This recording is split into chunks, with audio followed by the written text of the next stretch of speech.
In this video we will see methods to solve the truss. So first method is method of joints. In method of joints we have to apply these two equations, which is summation of fx equal to 0 and summation of fy equal to 0 for each joint. So every joint we have to apply these two equations and find the forces in that joint.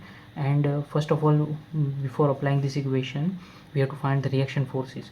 So reaction forces are found by these three equations. We have to apply these three equations at joints. So summation of fx equal to 0, summation of fy equal to 0, and moment equal to 0 at support. So we'll take one example here. This is one truss and there are two support. One is a fixed support, one is a roller support.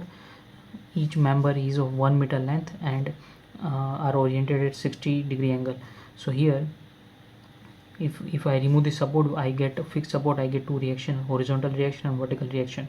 And at roller support we get a vertical reaction, which is RB. So this is the truss, and we have to analyze this truss and find the forces in each and every member. So to do this, we have to expand this, and we have to label it all the forces in the member. So this is how we can label all the forces in member. So here, if I take joint A, so I have to draw like this.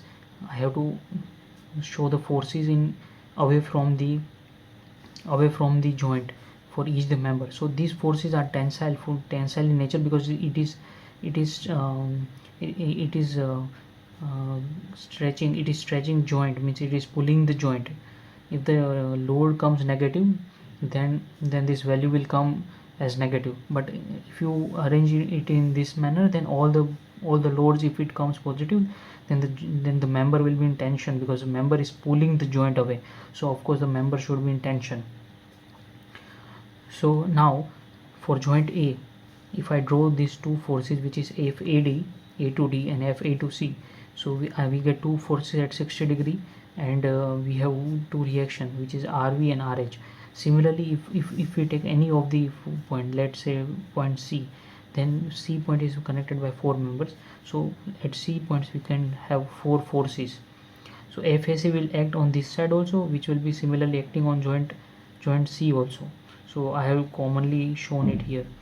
Now FDC will be in this direction, FEC will be in this direction, and FBC will be in this direction. At B joint, we have two members connected at 60 degree, and reaction at B is there. So this is a free body diagram of each and every joint, and this is a free body diagram of the truss, and this is the free body diagram of joint.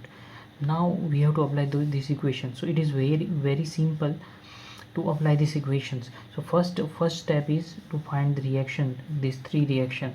So we can find these three reaction by applying these three equations which I have mentioned here. So these three equations, first summation of fx equal to 0. So for this truss, if I apply summation of fx as a whole, then there is only one RH force in the horizontal direction. There is no other force as a whole. So we can analyze, we can separately solve this by taking all the members at once, because internal forces are in this direction also and in this direction, which will cancel out. So as a whole we can apply these equations, summation of fx equal to 0, and as a whole truss, if we take RH will be equal to 0, because there is no other force in this direction. So RH will be equal to 0, because we have to analyze this whole truss at once, and all the internal forces inside the truss will cancel each other. That's why there is no reaction which is opposing RH. And summation of Fy, so summation of Fy equal to 0 means this vertical, this W, and this RB. These are three vertical forces. So RV plus RB, so these are all both upward, and which will be equal to downward force, which is W. So this is how we can use this equation. And moment, so now if we take the moment at A point, so we have to cancel these two forces, because they are passing from that point. But this W at 1.5 meter, so W is at 1.5 meter, this RB is at 2 meter. So in clockwise, if RB into 2 will be equal to negative of, will be equal to 1.5 times W, because this is at 1.5 meter in the clockwise. RB will be in the anti-clockwise, at a point it is giving moment at anti-clockwise, and at a point W is giving clockwise moment. So if we take RB into 2 minus W at 1.5 equal to 0, we get RB equal to 3 by 4 W. Now using this equation we can place this RB here, and we can get RB equal to W divided by 4. So this is the common step for all the trusses. First we have to find the forces, reaction forces, and then we have to go for the method of joints. So now if we analyze different joints, so at joint, if we take a joint, we have R is equal to 0. So I am showing this at here.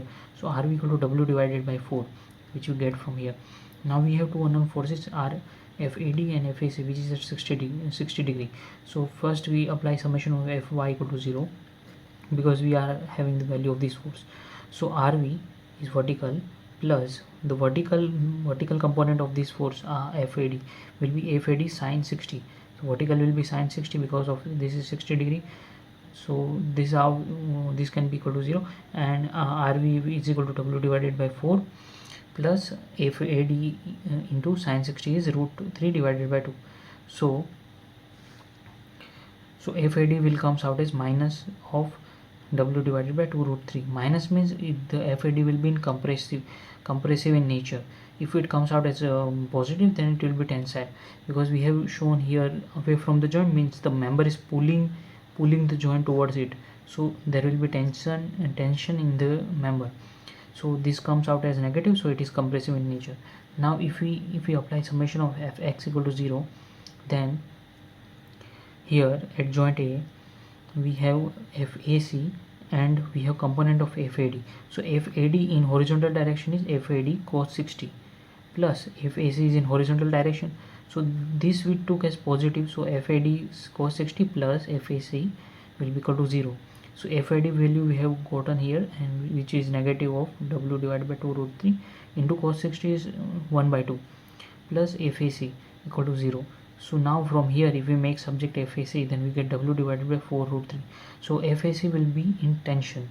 So similarly we got this value, we can jump to this point, and we can directly say that FAC and FBC will be equal, and these two forces will be equal.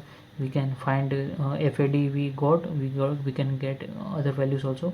Here also RB we know, we can use these two equation at RB, and we can find the component of RB will be equal to component of FEB in vertical direction, and from that FEB we can calculate this horizontal force, which will come out as equal to this because of the symmetry.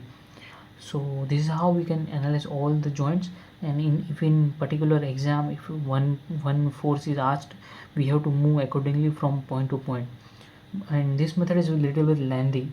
So there is one more method of section, which we will see in next video, and this is also useful if we have to find reaction forces and member load nearby it, and if there is a too much complication method of section, we have to use method of joints.